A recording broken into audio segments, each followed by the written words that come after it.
Hello, beautiful people. Welcome to this week's episode of the Montpelier Happy Hour here on WVEW LP Brattleboro.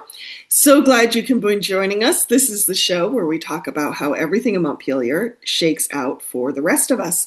I'm your host, Olga Peters, and I'm speaking this week with Representative Michelle Bos-Lun, who is from Wyndham 3, or represents Wyndham 3. Which, if you're not sure which towns those are, that's Rockingham, Westminster, and is it all of Brookline or just a little bit of Brookline, Michelle? All of Brookline, but Brookline only has 550 people, so it's not that much. No offense to the good people of Brookline. It's a small town. Well, I'm so glad you could be joining us today, Michelle. Glad to be here. Michelle serves on the House Committee on Agriculture, Food Resiliency, and Forestry, which is your first term on this committee, and you were 2 terms on Corrections and Institutions before that. That's correct. That's correct. What was that like, making a shift to a whole new committee? Like, that must have required a whole new base of knowledge and everything. It's true. There were a lot of changes, but they were actually, honestly, they were pretty welcome changes. I mean, the first 2 terms that I was on Corrections and Institution, I really enjoyed the part that was related to corrections policy. I have a background in restorative justice, and that's why I had actually put that committee on my list of places that I might like to work. But honestly, doing the capital budget and hearing testimony for hours and hours about infrastructure projects and new roofs on courthouses and parking garages in Burlington, like, that just really wasn't my interest area. I'm interested in people and how to make their lives good and the environment. And the stuff that, like, the pipes and the buildings, that just wasn't my interest area. So I was really glad to move into ag and food. And I'm getting to help figure out how to help farmers and feed people. And that really is something I feel much more passionate about. And it's a very welcome change. I've always loved food and farms, but now I get to work on that in the State House, and I'm really grateful for that opportunity. Well, and I'm looking forward. We'll be talking about a couple of the bills you worked on later in the show. So I'm looking forward to hearing more about those. Yeah. Before we get to those, I'd love to hear just your thoughts on this session. Especially, I feel like we've had over the past few years, we had the COVID session, and then coming out of COVID and all the leadership changes and new representatives. So it feels like the legislature has been undergoing a bit of churn and just upheaval lately, even though we had the big ed bill that everyone was focusing on. It did feel to me like maybe this session wasn't quite a new normal, but maybe not as much upheaval. But I'm wondering if that was your experience. I would say that this session definitely felt different than my previous sessions. I mean, I've been in, this is my 3rd session that I've been elected for. The first one was COVID, so I was online for my first year. And then my second session, we had the supermajority, and that made a different kind of vibe, because really whatever we collectively worked on in the committees, we almost certainly were able to pass. And if the governor didn't agree, we could override. And so that made a certain kind of tone that made things easy for the Democrats. And I am a Democrat, and I do vote with the Democrats the majority of the time, though not always. Sometimes I'm a bit of a rebellious Democrat, but that's okay. I think it's actually good to not 100% vote with the party. I have a critically thinking mind, and sometimes it goes with the party and sometimes it doesn't. But I do feel like this time overall in the House, there were at times there were times it felt divisive, for sure. You would have an issue and things had almost 100% a partisan vote. And I just find it hard to believe that really 100% of the Democrats feel one way and 100% of the Republicans don't. And I think sometimes people just follow leadership, they follow the governor, they follow the speaker, they follow the pro tem. And I don't feel that's the way to make good policy. I think we make better policy when we meet and talk and thresh through ideas in all kinds of different settings, and then we vote about what we think is right. And, that happens in lots of different ways, where we do meet and talk about ideas, not just vote in divisive ways on the floor, like in caucuses or in committees. But it didn't always translate to the full House chamber this time, and that was a bit discouraging because there were really important bills like the housing bill, which was supposed the emergency housing bill H91, which was supposed to replace the hotel housing program, and it passed in the House with some Republican support, but not enough to override the veto, and the governor vetoed it. So we weren't able to accomplish that. And that was a really important policy that has needed looking at for a long time. So there has been some discouraging parts to serving in this new model. Mm-hmm. It's interesting you say that, Michelle, because I've been sitting with what at the time was a throwaway comment in a conversation I had with John Walters, who's a journalist behind the Vermont Political Observer. Yep. And I don't remember exactly what we were talking about, but kind of the supermajority versus voting along party lines. And I said at the time that, at the end of the day, who's ever representing us, ideally, in my Olga's little universe, would vote for vote to reflect the people of their district or their county or whoever has elected them. And the party hasn't elected them. The governor hasn't elected them. The people of their district did. And I sort of teased myself saying, I know that's so naive, blah, blah, blah. And maybe it still is, but the more I've been sitting with that, the more I'm feeling that that's really important. That reps, try as best they can reflect the people of who elected them. And I realize sometimes you need to go a different way for a whole host of reasons, but not because the governor's going that way or not because your party's going that way, in my opinion. So I don't know.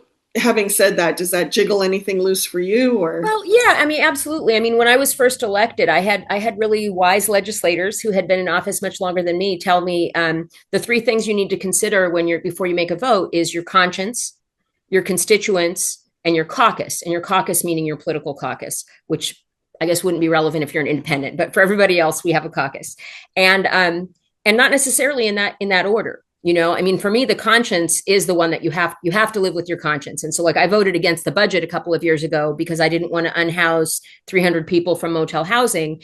And that was voting against my caucus. But it was, I think, the right decision. And my constituents actually supported that for the most part. But I do think there are times where the constituent versus caucus issue gets muddled for some folks. And like I was one of those folks that voted against the education bill in the first and the second version because I was concerned about its impact on rural schools. And I heard from, I would say 95%. I heard from one person who wanted me to vote for it. And every other person that I got, and that was 25 letters, so 25 messages. So I don't know what that makes my math. Maybe it was 4% or 5% said yes and 95% no.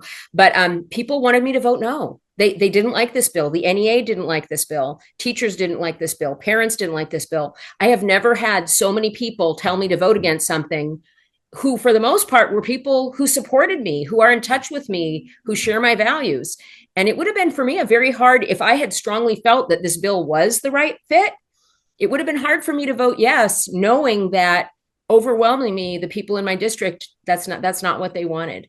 And I think a lot of Democrats had to wrestle with this because we all were getting those messages. And yet there were some Democrats who voted for the bill. There were some who voted against it. And either way, it feels hard because a lot of people have worked hard and put good thought into making it work. And there are things that are good in every bill, almost every bill. But in the end, you have to just think, what do I think is the best for the people of Vermont, and what is the best for my district, and then see where that lands.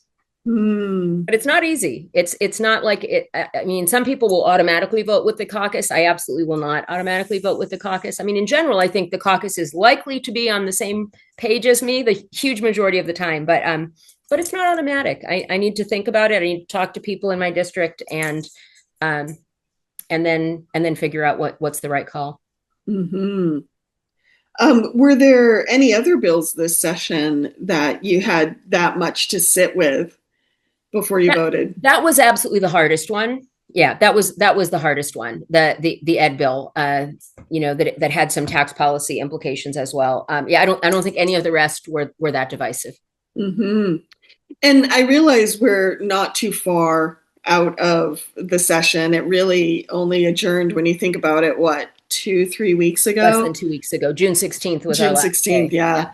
Yeah. Um, so I know you haven't had a lot of time to sit, but what so far has been any other takeaways or anything that you're sitting with that you're like, okay, we need to ponder this a little bit more?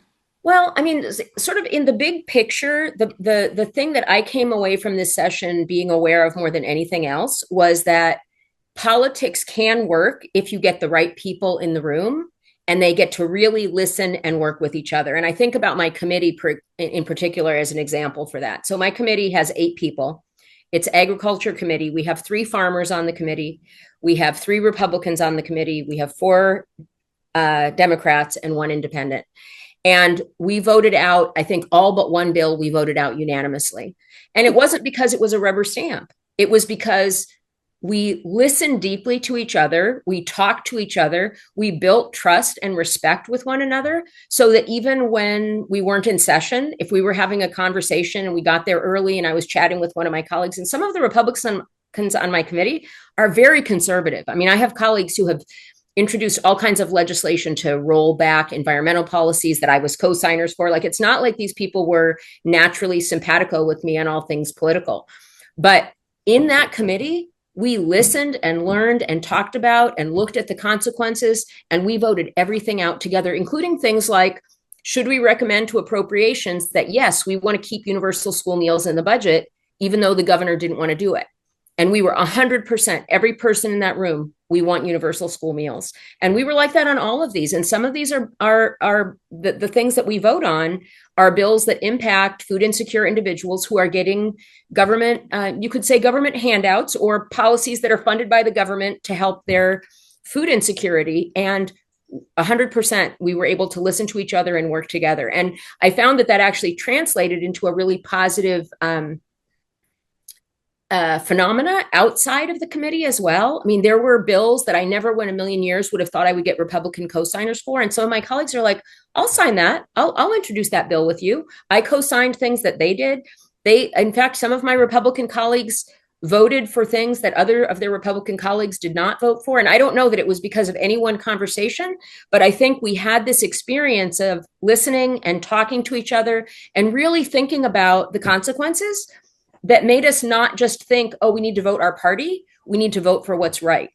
And I wish that really intensive relationship building, deep listening kind of experience could get somehow transformed and applied on a wider scale, because I think it would really serve democracy well.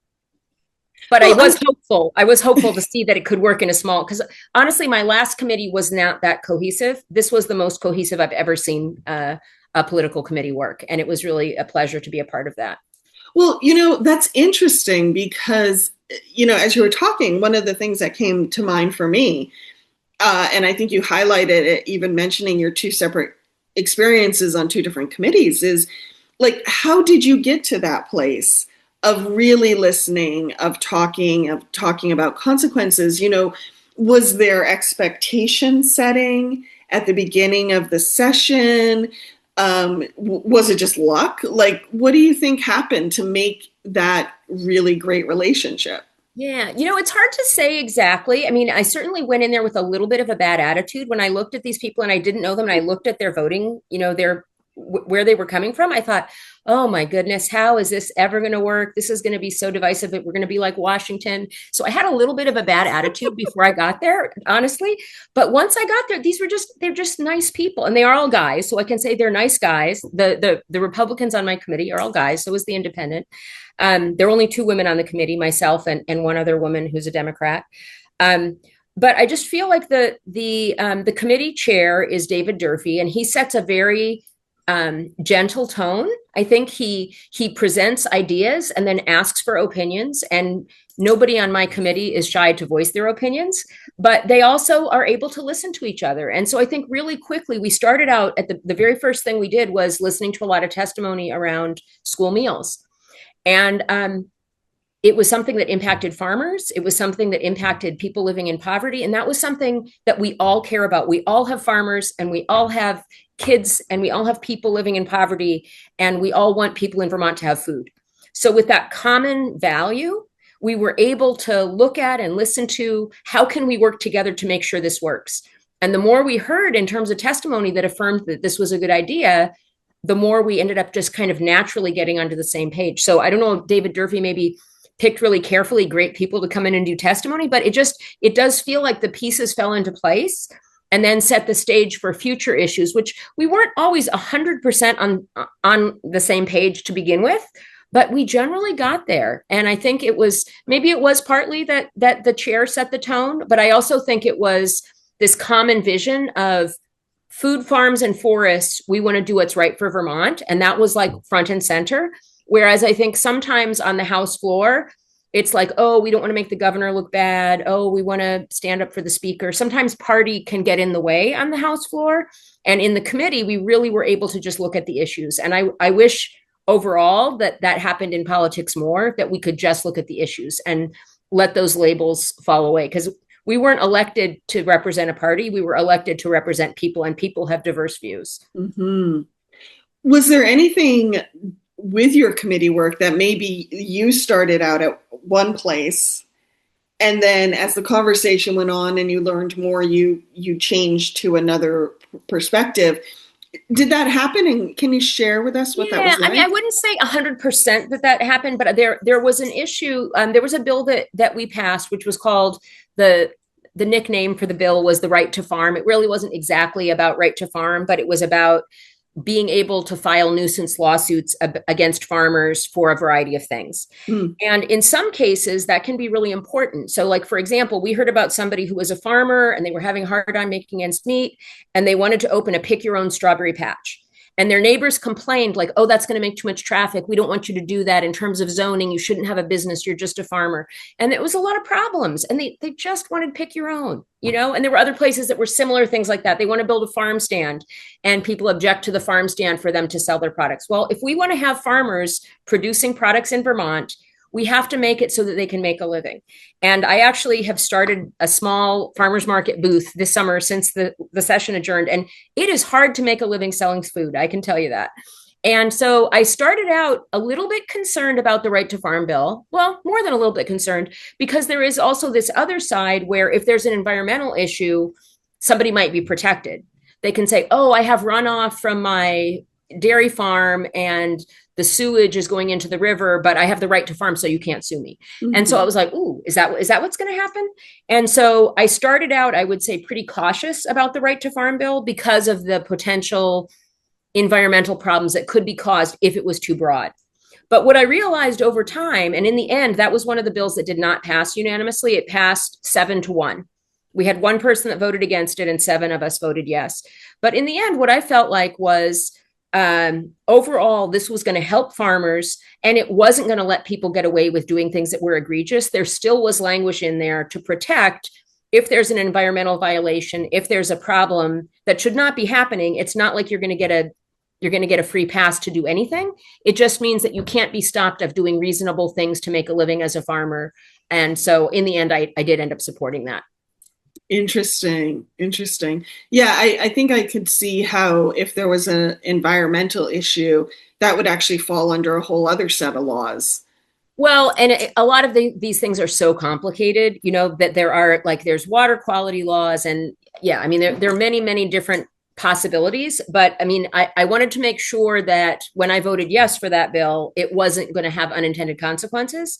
And my impression is that we're actually going to be helping farmers, not hurting them, and the community as well. So I hope we're right about that. It did pass almost unanimously. There were a few no votes, but it passed by a strong margin in both the House and the Senate. Mm-hmm. Any other thoughts on the session that you think would be good for people to consider, know? Well, I guess I would just say one thing in general, and I think you probably would hear this from almost anybody who was in office this year, was just that the financial reality of the world we're working in right now, both post COVID. So all of those COVID monies that were coming in and giving us the opportunity to all kinds of great project, that money's gone. And some of the money, even that was promised from that era, is now being pulled because of the rather extreme federal chaos that's going on right now, where federal funding is being pulled from programs that we really rely on. And we saw that in our committee. We saw that related to housing. We saw that in so many different areas. The money being pulled from the feds makes it very difficult for us to figure out how to fund things here in the state. Because often we will fund maybe 2/3 of a project we fund by the state, and then 1/3 of it comes from the feds. Well, if the feds aren't going to put their third in, we don't have enough money to do it. So what are we going to do? And so we spent a lot of time kind of trying to guess, are we really going to get to keep the Fed money? Are we not going to keep the Fed money? But I think people need to understand that we're in this state of flux right now with the Trump administration that's causing an awful lot of chaos. Same thing with the tariffs. We heard a lot of testimony in my committee around tariffs and how disruptive those would be for farmers and small businesses here in Vermont. And it was like one day the tariffs are on, one day the tariffs are off. And it's really hard for people to know. So it's hard for us to make policy. It's hard for people to understand as small businesses how to move forward. So just it's going to be a long 3.5 more years. And hopefully we'll get into a rhythm where there'll be a bit more predictability, but it's very hard to govern when you don't know if your reliable sources of income are still going to be there. Mm. I've been hearing this from a lot of the business owners I speak to as well for work, and they've said something similar, and it's really made me think about the last few years, not just the Trump administration, but COVID too, of how our governmental process, at least what I see as the outside looking in, is supposed to be slow and deliberate. Mm-hmm. So that you can do what you were talking about earlier, get as many people at the table as possible, get your testimony, get your knowledge base going, think about consequences. And that chaos is really something our system still needs some resiliency around, because it looks like it's coming heavy and fast from multiple directions, more in the past few years since COVID, at least than in my memory. Yes, I would say that's true. And I would say since January, it's been like 4 times because of all the pulling from all the federal funds. So like just within my committee, the USDA funds that were cut nationally impacted all kinds of different programs for local purchasing that was going to bring food to food from local farms to schools, to food banks, to all kinds of different folks. And once that USDA money is gone, how do we do that? We don't have the funds to make up the difference. And we've got folks that are going to be hungry, and we've got farmers that aren't going to make it because they don't have the money for those programs. And it's hard. And that's only one, that's like the tiniest little sliver of, God forbid when they vote on the big horrible bill, if that thing goes through, what are we going to do with Medicaid if the funds are cut from Medicaid? How are we going to meet people's medical needs here in Vermont? I don't know, because we don't have enough in the state funds to pay for it, and the feds usually do a large portion of that. So it's hard. This is not an easy time to be a legislator. I can imagine. Well, and just on the examples you gave right there, people's health, people's ability to access food, and then farmers producing food is both feeding people, but it's also part of our economy. So you hit health, food, and economy, and just very small examples right there. Yeah, and money was taken from housing vouchers. So folks who are housing insecure, who get housing, if their housing vouchers taken away, they may lose their housing as well. Well, then what? We've already got a huge problem with people who are unhoused in the state. What are we going to do if all the vouchers are gone? There's just a lot that's really daunting to think about. Yeah. Well, yeah. And unfortunately, these problems are not happening in the vacuum within the Vermont borders. Mm-hmm. So if it's hitting us, it's hitting a lot of people. Yeah. Yeah. So we have just a few minutes before we need to hear from some underwriters. Kind of focusing on this upheaval and idea of chaos and how to be a legislature. How did you sort of, how did you find your center in all of this? How did you keep your sanity, basically? Well, that was Oh, challenging. she's laughing. More challenging this year than others. Let's just say that. I think, honestly, I think the caucuses really help. I mean, I'm Mhm. a part of a lot of caucuses. I go to the Rural Caucus, which is a very multi-party caucus that looks at issues impacting rural communities. I go to the Women's Caucus. I go to the Public Health Caucus. I go to the Democratic Caucus. And when you're in caucuses, you're with these people who are kind of like I was talking about with my committee. You've got a common purpose and you're looking at a goal and how are we going to meet that goal? And the Democratic caucus is a little bit different because it's more just sharing of bills and hearing about how bills are moving forward. But with the other issue-based caucuses, it's a chance to sit and talk and listen and communicate around complex ideas and ask questions that help to clarify things and also build connections between people. So then Mhm. afterwards, you can go follow up and like, hey, can I sit with you? I want to follow up on that thing you said in the rural caucus, and to me, that's really important. Having relationships with people so that I can follow up outside of the formal meetings is really essential. Um, and even just like going out to supper with somebody after a meeting, you need a little time to debrief and process some of what we're doing together because it is sometimes just such a surreal and complicated world that I have a small like a text group of like 17 legislators, and we often will write back and forth like, what's going on with this? Do you understand this? And it really helps to just feel like you have a little sub community of people you can bounce ideas off and get reinforced and encouraged by. And so that does help with the keeping steady. Things feel like you're going to lose your footing, and you're like, oh wait, I'm not the only one. We'll figure this out together. Oh, thank you, Michelle. So, folks, we're going to hear from some underwriters here on WVEW, LP Brattleboro, but hang tight. Michelle Bos-Lun, the Montpelier Happy Hour, and I will be back in a moment. Hello, beautiful people. Welcome back to the second half of the Montpelier Happy Hour here on WVEW LP Brattleboro. If you're just joining us, I'm Olga Peters, the host and producer of the show, and I'm speaking with Representative Michelle Bos-Lun, who represents Wyndham 3, and that is Rockingham, Westminster, and Brookline. And we've been just gathering Michelle's thoughts on this session that just passed. Thank you for being here, Michelle. Glad to be here. Before we dive back into our conversation, I just want to thank BCTV for taking the video version of this show and sharing it with media centers around the state, as well as reminding people that the views and opinions of those on the Montpelier Happy Hour belong to the host and the guests, no one else, not the platforms, not the radio station, like just no one but us. But if you ever want to take issue with that, you can send an email to the montpelierhappyhour@gmail.com. And I would love to hear your opinions.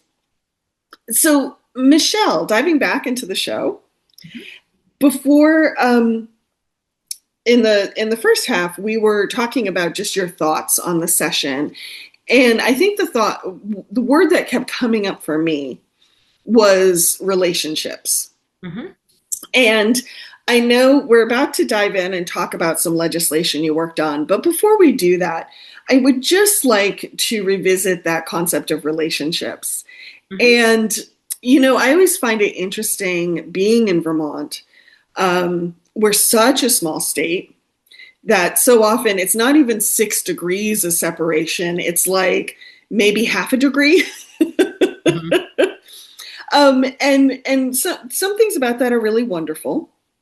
And some things sometimes can be a little hard because you're not necessarily anonymous, Mm-hmm. right? Or maybe you don't have a lot of buffer Mm-hmm. between you and other people. I'm wondering for you,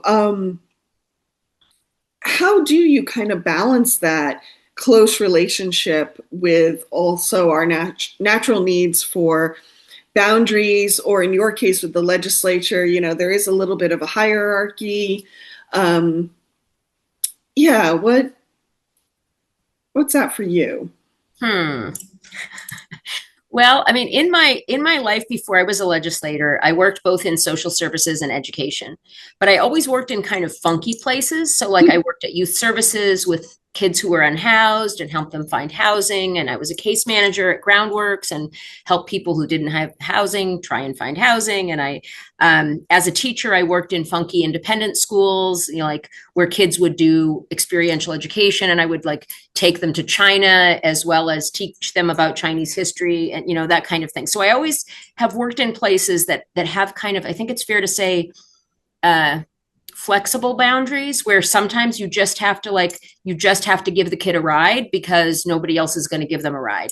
Mm-hmm. And it's a little different than like in a public school. The rules are much firmer, I think, than in a lot of the places that I've worked. And so I guess I feel like in my legislative life, it's kind of like that too, where, my mailing address for political or other things, my only phone that I have is my personal phone. My address is where I live.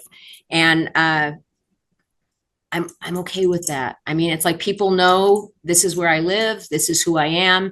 Occasionally I have had some harassment on my property. I've had signs stolen from my yard. I've had Black Lives Matter signs cut down from my yard. I've had people take tables that were full of vegetables and back trucks into them and ruin the tables. Like, wow. Call them like mini hate crimes. I've had that, which I'm pretty sure is related to politics, mm-hmm. but nobody ever sent me a message with it. They just occasionally have done nasty things. And while I'm not a fan of that, I do think that the huge majority of the people in my district, in my community in Vermont, are good people, mm-hmm. and they appreciate that I'm trying to do good work. And so I always I'm sort of a glass half full, or see the best in people, even if they sometimes treat you rotten. And so I'm a forgiving person who keeps trying even when things are hard. And I think that works well in the legislature because a lot of times things are hard and a lot of times things hurt your feelings or make you feel bad. But I'm able to kind of push past that and then look at the next issue. And that's what we need to do to get things done, is we need to trust each other and realize that, we really do all want things to go right for Vermonters. And we just have to figure out how can we make that happen together. Mm-hmm. Well, thank you for that, Michelle. I think one thing I'm sitting with right now is there's so much I agree with you there. And I also find it very fascinating what people will do when it's anonymous. Oh, yeah. Absolutely. Yeah. And I have had like hate comments on social media and stuff like that, really quite harsh things, actually. So sometimes, there's parts of it, but I think I have pretty thick skin. It's like I think the people that are writing those comments are not the people that are really that closely involved in my life. They don't show up at my community meetings. My community meetings, when people show up and I say, hey, come to the library and talk to me, the people who come, for the most part, are happy to listen and ask questions and hear my explanations. And it's usually very cooperative, mm-hmm. not that we all agree 100%, but it's very respectful. I've never had a disrespectful person show up at a community meeting. And those are the people that are working more constructively than the one who write a one-off nasty comment on social media. Well, again, thank you for sharing that. It's giving me a lot to think about right now. Let's, in the interest of time, though, let's segue to a couple of the bills you worked on that maybe didn't get as much media attention than some of the other bills this session. And I'm going to start with H167, which did pass, was signed by the governor in May. So it is also known as Act 34, or as you call it, Vermonters Feeding Vermonters, which is it looks like a new grant program to support the food bank and also local food producers. It's actually not a new program, but it's in statute. So it's actually been funded since, I believe, 2018. Okay. But a lot of it was funded initially through philanthropy. Some of it, I think, came from Jeff Bezos' ex-wife and other large philanthropists that gave money to the food bank. And they were able to fund this program, which has been funded to the point of around $2 million or a little more than $2 million a year since 2018. And last year, I think it was funded to 2.3 million, something like that. But it was never in statute. It was always year by year, and then it would be figured out. And so we wanted to get it in and have it as a line item on the budget to make sure that we could support this important program. And basically the premise of the program is that the Vermont Food Bank will contract with all kinds of different local farmers, both farmers that grow produce and also ones that make protein. So people that grow meat or that raise meat or dairy. And they will guarantee they're going to buy a certain number of products from those different types of farmers. And then they'll also be subcontracted out through partners of the food bank who will distribute that to food insecure individuals. So the farmers get a stable market and a guarantee income for a certain amount of their product. And then food insecure individuals get access to local good quality foods, meat, milk, and produce. And often the food that's available at food banks is not always those things. A lot of what people get at food banks is processed food or rice or pasta sauce. But if you want fresh produce, it's a little more limited.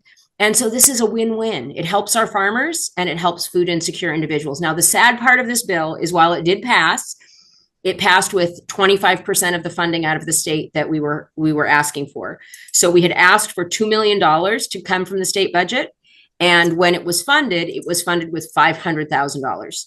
So not as many farmers will have their products supported and not as many people will have access to those foods. But is it an important program? It absolutely is. And I'm really, really pleased that we were able to get it through and get it with funding because there were many, many worthy programs that didn't make it with any funding this year. And so I was grateful to be able to have this move forward. And it's a good start to get it in statute, to have it as our policy. Hopefully in other years, we'll be able to figure out how to put more funding in again. Because I really do think it's an important program for both farms and for people that need healthy food. Mm-hmm.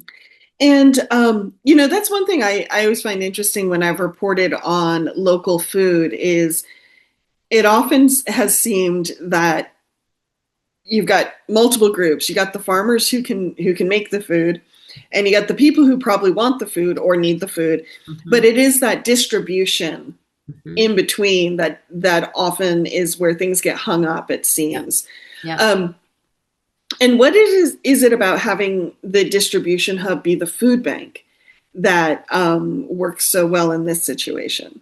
Well, I mean, they were the ones that started the program in 2018. And so I think it's continued to be funded through them just because they have a network of connection through different food hubs and other food distributors to get the food to the people, to the people that need it. And so they've been good partners in this program all the way through. And the Department of Agriculture is actually involved a little bit in that as well, in terms of finding the farmers.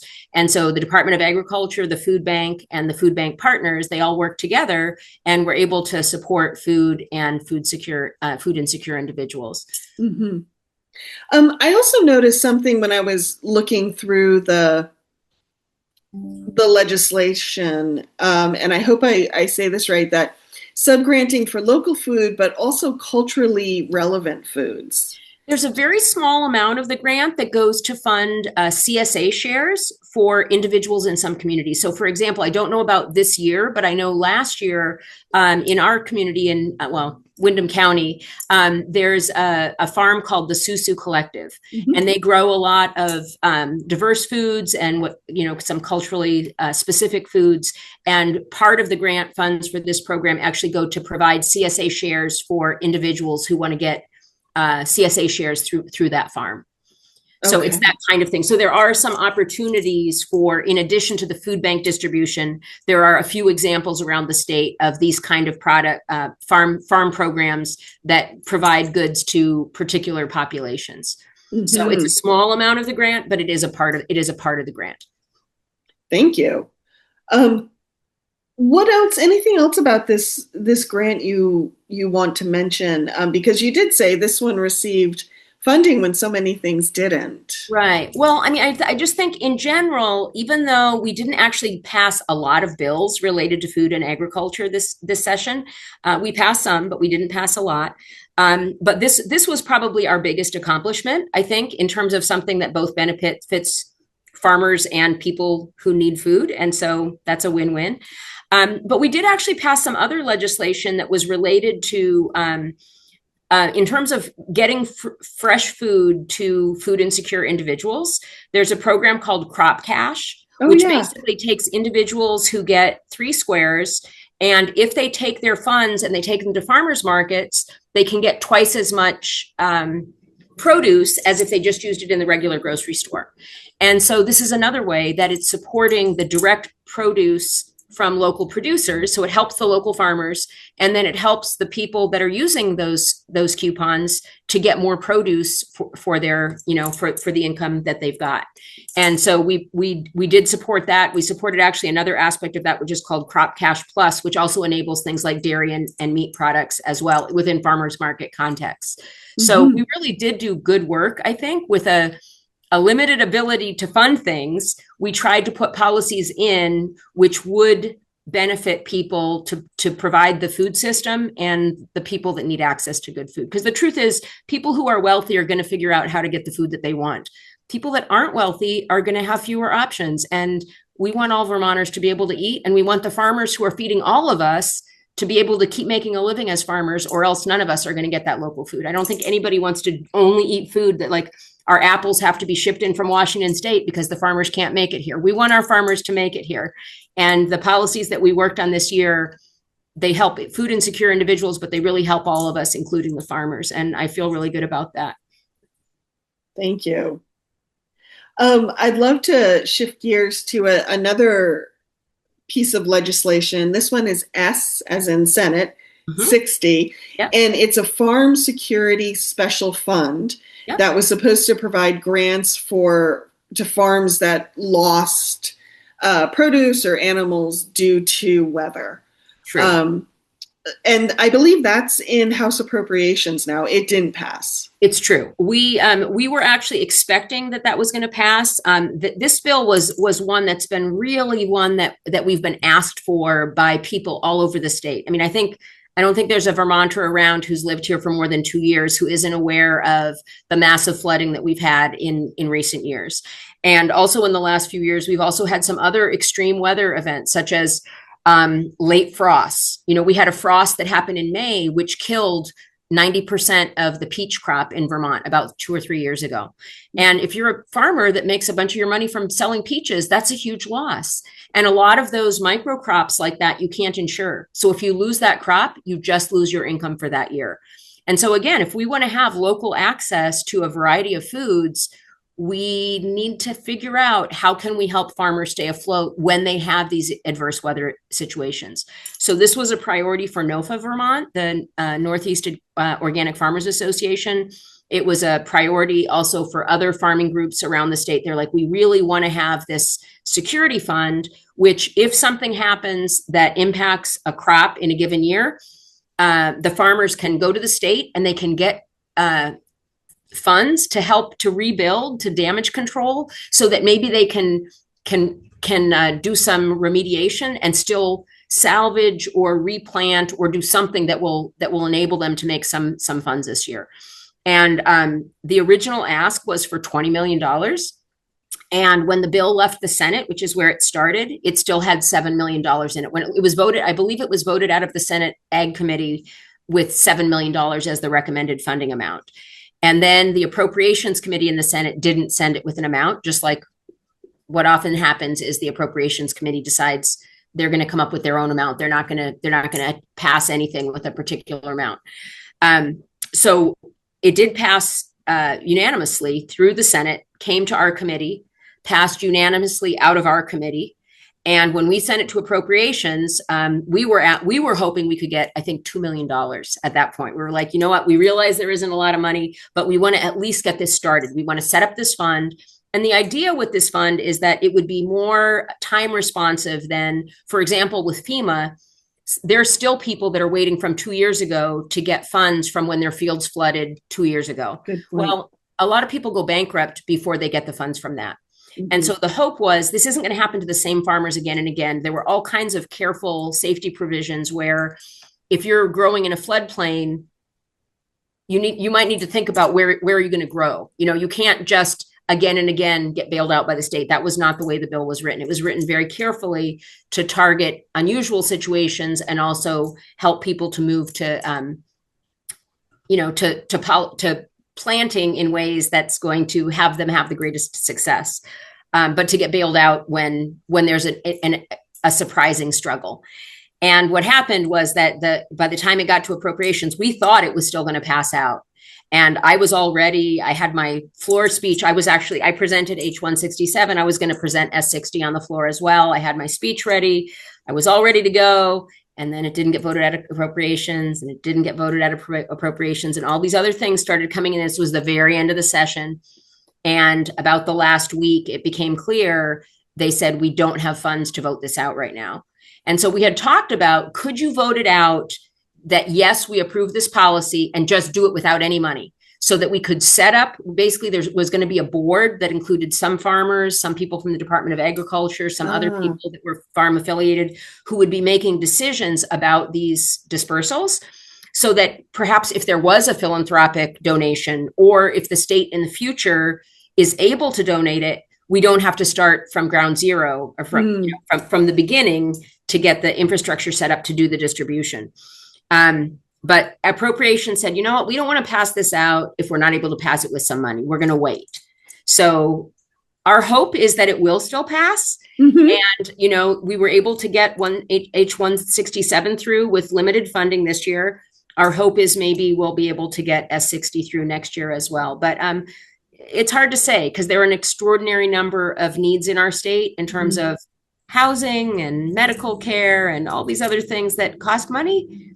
And we'll just have to wait and see. I do hope that it can go through. I do think it's important. And we have a lot of farms that are going bankrupt because they can't stay afloat when they have an adverse weather situation. And we don't want that. We want farmers who want to farm. We want them to be able to keep going. We have all these goals to increase local food production, but it's very hard to make a living being a farmer. At least a small scale farmer. And we have a lot of those in Vermont, and we want to keep them. So I'm hoping that we can get this through next year to help people in those difficult situations. And we should remind folks that since we're at the halfway point of the biennium, just because this bill didn't pass out, it's still alive. It's absolutely still alive, and we have until, who knows, May or June of next year for it to pass. I'm curious, Michelle. I don't know if you can speak to this, but I think for a lot of people, they look at farming and the economics of it just either doesn't factor into their thought processes or at all, or they just have very limited knowledge at how complicated running a business like a farm can be. I'm curious, when you look at the landscape of farming in Vermont, and I'm using farming very widely. I'm not just thinking of dairy or produce or whatever.